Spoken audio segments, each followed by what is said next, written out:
Hi everyone, I am Shruti Sharma. Welcome you all to my channel Computes. This is tutorial number 10 of income tax, and in this tutorial we will discuss the last type of assessment, that is income escaping assessment. Okay, आज के इस tutorial में हम समझेंगे कि income escaping assessment या जिसे हम री असेसमेंट भी बोलते हैं वो बेसिकली क्या होता है। ठीक है, अब इनकम एस्केपिंग असेसमेंट का बेसिकली मतलब क्या होता है। ये एक ऐसी असेसमेंट होती है, ये असेसमेंट एक असेसिंग ऑफिसर या इनकम टैक्स डिपार्टमेंट वाले तब करते हैं जब किसी भी असेसी की कोई इनकम एस्केप हो जाती है।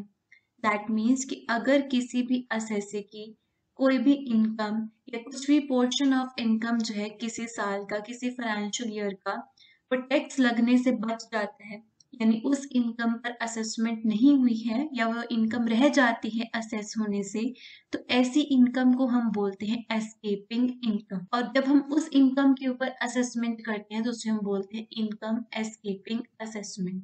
ठीक है, अब हम इसको थोड़ा सा ब्रीफ में और डिटेल में समझते हैं ताकि आपको बेसिकली पता लग जाए कि इनकम एस्केपिंग असेसमेंट होता क्या है। देखो, एक पर्सन है मिस्टर जॉन जो कि टैक्स पेयर है और जिसे हम बोलते हैं जो हमारा असेसी है, और एक है आपका पर्सन मिस्टर टॉम। टॉम जो है वो है असेसिंग ऑफिसर। अब देखो, मिस्टर जॉन ने 2019 से लेकर 2020 वाले सेशन में एक इनकम अर्न किया। 5 सोर्सेज होते हैं ना इनकम अर्न करने के, तो उन सोर्सेज से उसने इनकम अर्न किया और उसने अपना आईटीआर भी फाइल किया। देन नेक्स्ट सेशन आता है 2020 से 2021, इसमें भी उसने इनकम अर्न करी और अपनी आईटीआर फाइल कर दी। देन नेक्स्ट सेशन आता है 2021 से 2022, इसमें भी मिस्टर जॉन ने इनकम अर्न किया और आईटीआर फाइल कर दिया। क्लियर। अब मिस्टर जॉन जो असेसी है उसने इन सालों का यानी इन फाइनेंशियल ईयर्स में जो भी इनकम अर्न करी उसका उसने आईटीआर भी फाइल किया और अपनी इनकम असेस करके उसने टैक्स भी पे कर दिया। अब जो असेसिंग ऑफिसर है उसको कहीं से भी भनक लग जाती है, मीन्स उसको कहीं से भी ये इन्फॉर्मेशन मिल जाती है कि मिस्टर जॉन के पास कुछ ऐसी इनकम अभी रह गई है जो असेस नहीं हुई है। मान लो मिस्टर टॉम जो हमारे असेसिंग ऑफिसर है उनको पता लग गया कि जॉन के पास 2019 से 20 वाले फाइनेंशियल ईयर में कुछ ऐसी इनकम थी जो टैक्स लगने से बच गई है, या कह सकते हैं कि कुछ ऐसी इनकम रह गई है जिस पर अभी असेसमेंट नहीं हुआ है। ठीक है, तो जो इनकम टैक्स लगने से बच गई है उस इनकम को हम क्या बोलते हैं? Escaping income. एक ऐसी इनकम जो टैक्स लगने से बच गई है, जो टैक्स लगने से रह गई है या टैक्स लगने से बच गई है, उसे हम क्या बोलते हैं? Escaping income. कहीं ऐसे बहुत तेज होते हैं ना कि कमाते वो करोड़ों में लेकिन वो कम अमाउंट शो करते हैं ताकि उनकी टैक्स लायबिलिटी जो है वो मिनिमाइज हो जाए। और अगर असेसिंग ऑफिसर को पता लग जाता है कि किसी भी असेसी ने ऐसी हरकत करी है कि उसने अपनी कुछ इनकम जो है वो हाइड कर ली है या उसकी कुछ इनकम जो है वो टैक्स लगने से बच गई है या उस पर असेसमेंट होने से रह गया है, तो ऐसी वाली इनकम को हम क्या बोलते हैं? Escaping income. और अगर किसी भी असेसी की कोई भी इनकम जो है वो एस्केपिंग इनकम होती है यानी कि वो एस्केप्ड इनकम होती है, तो उस असेसी के ऊपर कौन सी वाली असेसमेंट करी जाती है? इनकम एस्केपिंग असेसमेंट, जो कौन से सेक्शन में आती है? सेक्शन 147। और इस असेसमेंट को री असेसमेंट भी बोला जाता है। ठीक है, इस असेसमेंट को हम री असेसमेंट भी बोलते हैं। री असेसमेंट क्यों बोला जाता है? क्योंकि उस असेसी की यहाँ पर हम दोबारा से असेसमेंट करेंगे। क्लियर हुआ? तो इनकम टैक्स में सेक्शन 147 में असेसिंग ऑफिसर के पास पावर होती है कि वो एक असेसी की दोबारा से असेसमेंट कर सकता है, दोबारा से उसका टैक्स जो है वो कैलकुलेट कर सकता है। तो सेक्शन 47 बेसिकली असेसिंग ऑफिसर को एक पावर देता है और वो पावर कौन सी होती है? Power to reassess. ठीक है, आपने ये बात ध्यान रखनी है कि सेक्शन 147 असेसिंग ऑफिसर को पावर देता है। कौन सी पावर? Power to reassess. वो रीअसेसमेंट कब होगा? जब असेसिंग ऑफिसर को ये लगेगा कि किसी भी असेसी की किसी साल की जो इनकम है वो टैक्स लगने से रह गई है, तो उस इनकम को हम बोलते हैं एस्केपिंग इनकम। और उस इनकम के ऊपर कौन सा असेसमेंट किया जाता है? इनकम एस्केपिंग असेसमेंट, जिसे हम क्या बोलते हैं? रीअसेसमेंट। अब ऐसा नहीं है कि अगर असेसिंग ऑफिसर को पता लग गया कि एसएससी के पास कुछ इनकम है जो एस्केपिंग इनकम है और वो डायरेक्टली उस पे असेसमेंट करनी स्टार्ट करेगा, ऐसा नहीं होता। असेसिंग ऑफिसर एसएससी को एक नोटिस भेजेगा, यानी जो टैक्स पेयर है यानी मिस्टर जॉन को एक नोटिस भेजेगा। कौन सा नोटिस होता है? Notice under section 148। सेक्शन 147 करने के लिए हमें सेक्शन 148 का नोटिस भेजना जरूरी होता है। जब तक एक असेसिंग ऑफिसर या जब तक इनकम टैक्स वाले असेसी को सेक्शन 148 का नोटिस नहीं भेजेंगे, इस नोटिस के बिना आप सेक्शन 147 की असेसमेंट नहीं कर सकते हो। ठीक है, तो असेसिंग ऑफिसर एक नोटिस भेजेगा टैक्स पेयर को या असेसी को। कौन सा नोटिस? Notice under section 148। और इस नोटिस में वो बताएगा कि उस असेसी की कुछ इनकम जो है वो टैक्स लगने से बच गई है, या उस असेसी की कुछ इनकम जो है वो असेसमेंट होने से रह गई है, तो उस असेसी का वो रीअसेसमेंट करना चाहते हैं। मैंने आपको पहले भी बताया था कि जब भी हम असेसमेंट करेंगे, यानी इनकम टैक्स वाले या असेसिंग ऑफिसर जब भी किसी असेसी का असेसमेंट करते हैं, तो ये नहीं कि डायरेक्टली असेसमेंट करना स्टार्ट कर देते हैं। ऐसा नहीं होता। सबसे पहले असेसी को एक नोटिस भेजा जाता है कि उसकी साइड से ये फॉल्ट आया है और वो जो इनकम टैक्स वाले हैं वो उसका ये वाला असेसमेंट करना चाहते हैं। ठीक है, तो जब इनकम टैक्स वालों को पता लगता है कि किसी भी असेसी की कोई इनकम जो है वो एस्केपिंग इनकम है, तो इनकम टैक्स वाले उस असेसी को सेक्शन 148 में एक नोटिस भेजेंगे और उसको बोलेंगे कि हमें पता लगा कि आपकी कुछ इनकम जो है वो एस्केपिंग इनकम है, यानी वो टैक्स लगने से रह गई है, तो हम आपकी रीअसेसमेंट करना चाहते हैं, मीन्स दोबारा से असेसमेंट करना चाहते हैं। और वो जो दोबारा से असेसमेंट होती है उसे हम क्या बोलते हैं? Income escaping assessment. एक बात आपने इसमें ध्यान रखनी है कि सेक्शन 147 आपका तभी पॉसिबल होगा अगर आपने सेक्शन 148 में नोटिस भेजा होगा। बिना नोटिस के आप असेसमेंट नहीं कर सकते। इतना क्लियर हुआ? अब जो सेक्शन 148 का नोटिस है वो असेसिंग ऑफिसर असेसी को तब भेजेगा अगर असेसिंग ऑफिसर के पास कोई वैलिड रीजन होगा, तभी वो सेक्शन 148 का नोटिस भेजेगा। यानी अगर रीजन टू बिलीव है तभी उसको हम सेक्शन 148 का नोटिस भेजेंगे। लेकिन अगर वैलिड रीजंस नहीं है, इनवैलिड रीजंस हैं, ये जो भी रीजंस हैं वो रीजंस टू बिलीव नहीं है, यानी असेसिंग ऑफिसर के पास कोई प्रॉपर एविडेंस नहीं है, तो बिना प्रॉपर एविडेंस के या बिना रीजंस टू बिलीव के, बिना वैलिड रीजंस के वो असेसी को सेक्शन 148 का नोटिस नहीं भेज सकते। इतना क्लियर हुआ कि इनकम एस्केपिंग असेसमेंट होता क्या है? इनकम एस्केपिंग असेसमेंट तब करा जाता है जब किसी भी असेसी की कोई भी इनकम टैक्स लगने से रह जाती है या कोई भी इनकम वो असेस होने से रह जाती है। और अगर असेसिंग ऑफिसर को पता लगता है कि असेसी के पास कोई ऐसी इनकम है जो टैक्स लगने से रह गई है, तो असेसिंग ऑफिसर के पास सेक्शन 147 में पावर होती है कि वो उसकी इनकम को रीअसेस कर सकता है। अगर इनकम टैक्स वालों के पास यानी असेसिंग ऑफिसर के पास अगर रीजंस टू बिलीव है, यानी वैलिड रीजंस हैं और प्रॉपर एविडेंस है, प्रॉपर एविडेंस होगा, तब वो असेसी को सेक्शन 148 का नोटिस भेजेगा और उस नोटिस में वो ये बोलेगा कि हमें पता लगा है कि आपकी कुछ इनकम जो है वो एस्केपिंग इनकम है, वो टैक्स लगने से रह गई है, तो हम आपकी रीअसेसमेंट करना चाहते हैं। बिना नोटिस भेजे यानी बिना 148 का नोटिस भेजे आप सेक्शन 147 का असेसमेंट नहीं कर सकते हो। क्लियर? सो ये बेसिकली होती है आपकी इनकम एस्केपिंग असेसमेंट। अब हम इसमें समझेंगे कि क्या क्या इसके रीजंस होते हैं, कौन कौन से इसमें वैलिड रीजंस होते हैं, कौन कौन से रीजंस टू बिलीव होते हैं जिसकी बेसिस पर हम कहते हैं कि हमने इस असेसे का रीअसेसमेंट करना है या फिर नहीं। ठीक है, अब पहले हम इसे रीड करते हैं ताकि आपको अच्छे से क्लियर हो जाए। Listen now. Income escaping assessment under section 147. If the assessing officer has reason to believe का मतलब क्या है कि अगर assessing officer के पास valid reasons हैं, means proper evidence है उसके पास, that any income chargeable to tax has escaped assessment, he may assess or reassess such income. कि अगर assessing officer के पास valid reasons हैं, proper evidence हैं कि किसी भी असेसी की कोई भी जो इनकम है वो एस्केपिंग इनकम है, वो एस्केपिंग इनकम है यानी वो टैक्स लगने से रह गई है, तो वो असेसिंग ऑफिसर उस असेसी की इनकम को रीअसेस भी कर सकता है। For this purpose a notice shall be issued under section 148। अभी बताया कि जब हम इनकम एस्केपिंग असेसमेंट करते हैं, ये असेसमेंट करने के लिए असेसिंग ऑफिसर को पहले असेसी को कौन सा नोटिस भेजना होता है? Notice under section 148। Now, once an assessment has been reopened, any other income which has escaped assessment and which comes to the notice of the assessing officer subsequently in the course of the proceeding under section 147 can also be included in the assessment. कि एक बार assessing officer उस assessee की assessment दोबारा से करनी start करता है तो जितनी भी उसकी escaped income होती है, जितनी भी escaped assessment होती है, वो सारी की सारी हम इस assessment में include करेंगे. ठीक है. अब इसमें दो कंडीशंस होती हैं. There are two conditions. Number one, the assessing officer must have reasons to believe that income or profits or gains chargeable to income tax had escaped assessment. अगर assessing officer के पास reason to believe होगा तभी वो income escaping assessment करेगा. यानी अगर उसके पास proper evidences हैं कि असेसी ने कुछ इनकम एस्केप कर रखी है तभी वो उसके ऊपर इनकम एस्केपिंग असेसमेंट कर सकता है. ठीक है.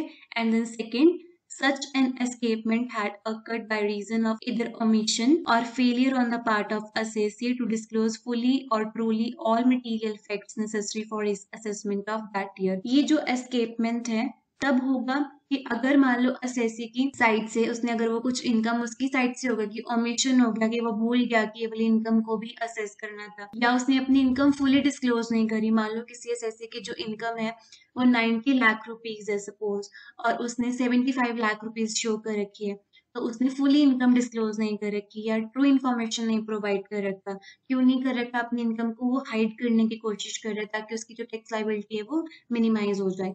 तो अगर ये दो कंडीशंस होती हैं तो इन दो कंडीशंस में असेसिंग ऑफिसर के पास पावर आ जाती है. कौन सी पावर? Power to reassess. ठीक है. अगर असेसिंग ऑफिसर के पास रीजन टू बिलीव है तो वो असेसी को नोटिस भेजेगा. नोटिस अंडर सेक्शन 148 वो उस असेसी का रीअसेसमेंट करना चाहता है. क्लियर. अब रीजंस टू बिलीव कौन कौन से होते हैं? The following cases shall be deemed to be the cases of income escaping assessment. कि कौन कौन से रीजंस होते हैं, कौन कौन से केसेस होते हैं जिसमें एक असेसी का रीअसेसमेंट किया जाता है. नंबर वन आता है where no return of income has been furnished by the assessee and no assessment has been made but his total income exceeds the maximum amount not chargeable to tax. अगर assessee ने ना ही तो अपना return of income file किया हुआ है और ना ही उसने असेसमेंट कर रखी है और उस असेसी का जो इनकम है वो बेसिक एग्जाम्पशन लिमिट से एक्सीड कर रहा है. फर्स्ट रीजन क्या है कि उस असेसी ने ना ही रिटर्न ऑफ इनकम फाइल कर रखी है ना ही उसने असेसमेंट कर रखा है और उस असेसी की जो इनकम है वो बेसिक एग्जाम्पशन लिमिट से एक्सीड कर रही है. ठीक है. देन सेकंड रीजन आता है where a return of income has been furnished. यानी कि यहाँ पर असेसी ने अपना रिटर्न ऑफ इनकम तो फाइल कर रखा है but no assessment has been made. लेकिन उसने असेसमेंट नहीं कर रखा. And assessee has understated the income. यानी असेसी ने जो अपनी इनकम है वो कम दिखा रखी है. एक्चुअल इनकम से उसने अपनी इनकम कम दिखा रखी है और has claimed excessive loss, excessive deduction and excessive relief. और उसने जो अपने लॉसेस हैं वो ओवरस्टेट कर रखे हैं. ठीक है. फर्स्ट केस क्या था? रिटर्न ऑफ इनकम भी फाइल नहीं कर रखा, असेसमेंट भी नहीं कर रखी और उसकी जो इनकम है वो बेसिक एग्जाम्पशन लिमिट से एक्सीड हो रही है.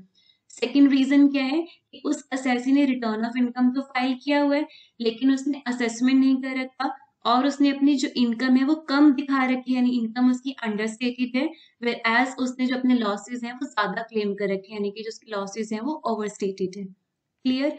देन थर्ड रीजन आता है where return of income has been filed and assessment has been made.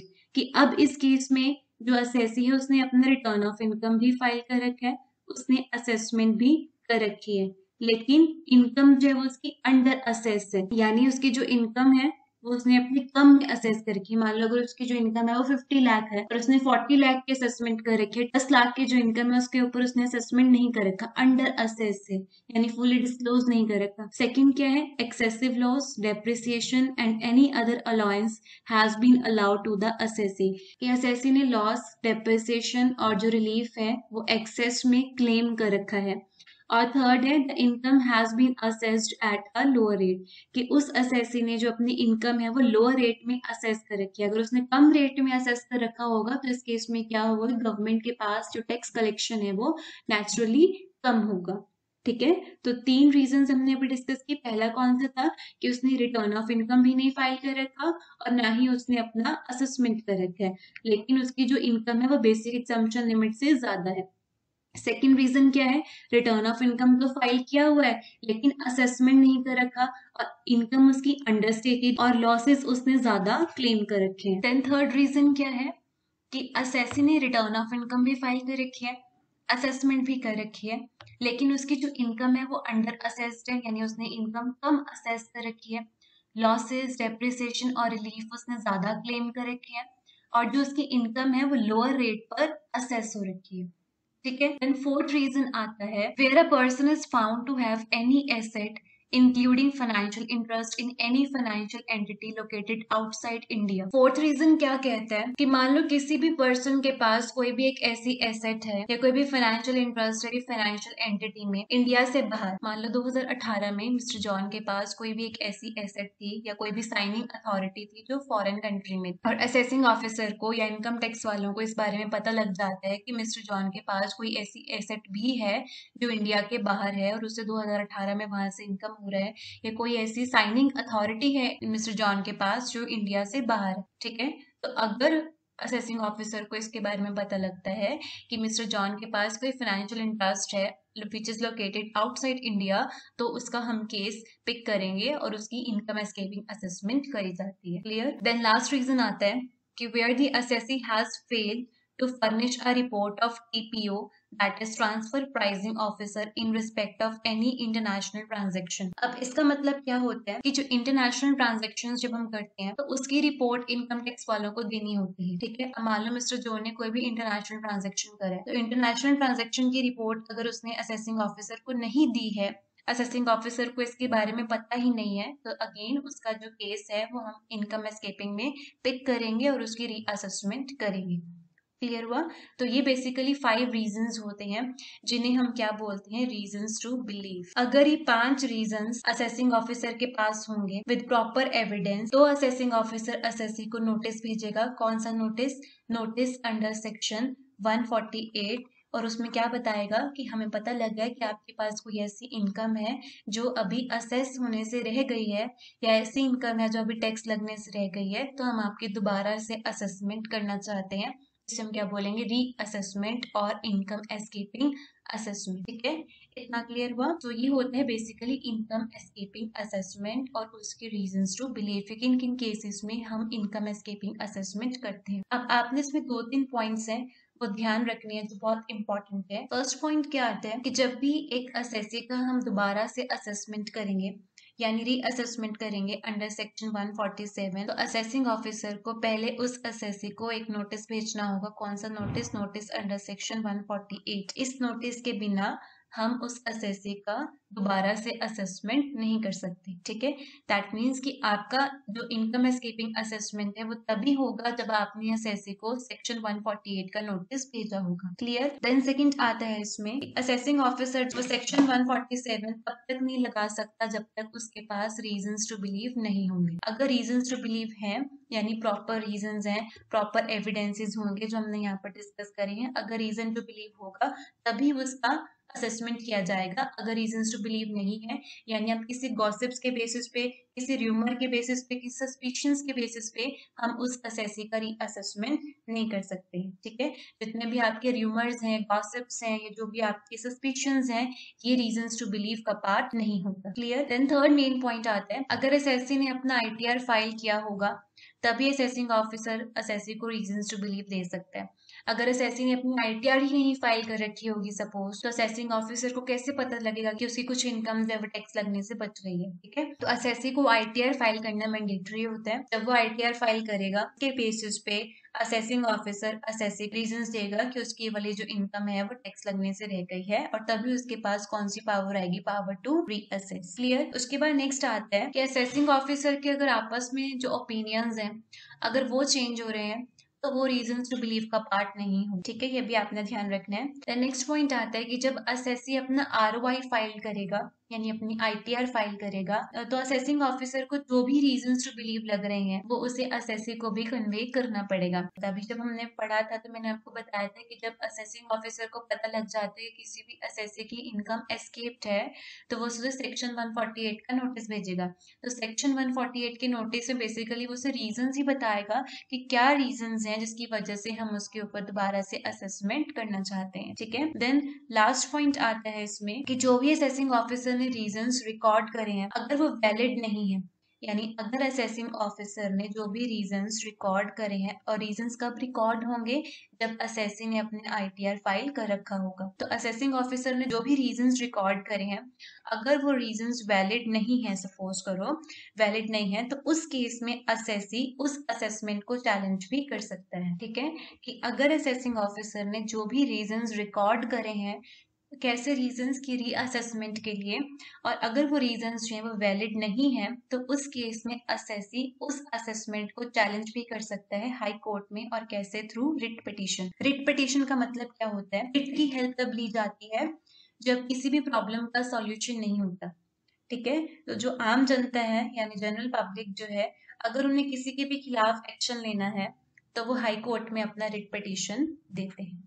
ठीक है, तो ये होता है बेसिकली इनकम एस्केपिंग असेसमेंट। पहले हमने डिस्कस किया कि इसका मीनिंग क्या है, फिर इसके रीजंस टू बिलीव क्या है, फिर हमने डिस्कस किया इसमें मेन 4-5 पॉइंट्स जो आपने इसमें ध्यान रखने होते हैं, which are the most important. ठीक है, नंबर 1 क्या था कि सेक्शन 147 करने के लिए सेक्शन 148 का नोटिस भेजना मैंडेटरी होता है। असेसिंग ऑफिसर सेक्शन 147 तब तक नहीं लगा सकता जब तक उसके पास कोई रीजंस टू बिलीव नहीं होगा, जब तक उसके पास प्रॉपर एविडेंस नहीं होगा। जब उसके पास रीजन टू बिलीव होंगे, और ये रीजंस कब आएंगे, जब असेसी ने अपनी ITR फाइल करी होगी। ठीक है, ITR फाइल करा होगा तो असेसिंग ऑफिसर के पास रीजंस आएंगे, और फिर जो भी रीजंस असेसिंग ऑफिसर ने रिकॉर्ड करे हैं ITR के बेसिस पे, वो रीजंस उसे असेसी को भी बताना पड़ेगा। ठीक है, देन असेसिंग ऑफिसर के अगर रीजंस वैलिड नहीं है तो असेसी के पास राइट होता है कि वो उस असेसमेंट को चैलेंज भी कर सकता है हाई कोर्ट में through writ petition. Fine. So this is all about income escaping assessment और reassessment.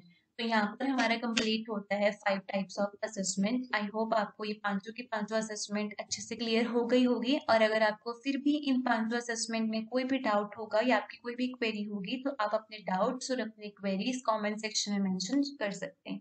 Fine, so here we complete the main 5 types of assessment, that is number 1 self assessment, then number 2 summary assessment, then number 3 regular assessment, then best judgment assessment, और last हमने आज discuss किया है income escaping assessment. ये वाला chapter बहुत important है तो आपने इसको बहुत अच्छे से प्रिपेयर करना है। फाइन, नेक्स्ट वीडियो में हम डिस्कस करेंगे फेसलेस असेसमेंट। ठीक है, सो टिल देन आप ये पांचों की पांचों असेसमेंट अच्छे से प्रिपेयर कर लेना, और अगेन कोई डाउट होगा तो वो कमेंट सेक्शन में पूछ लेना।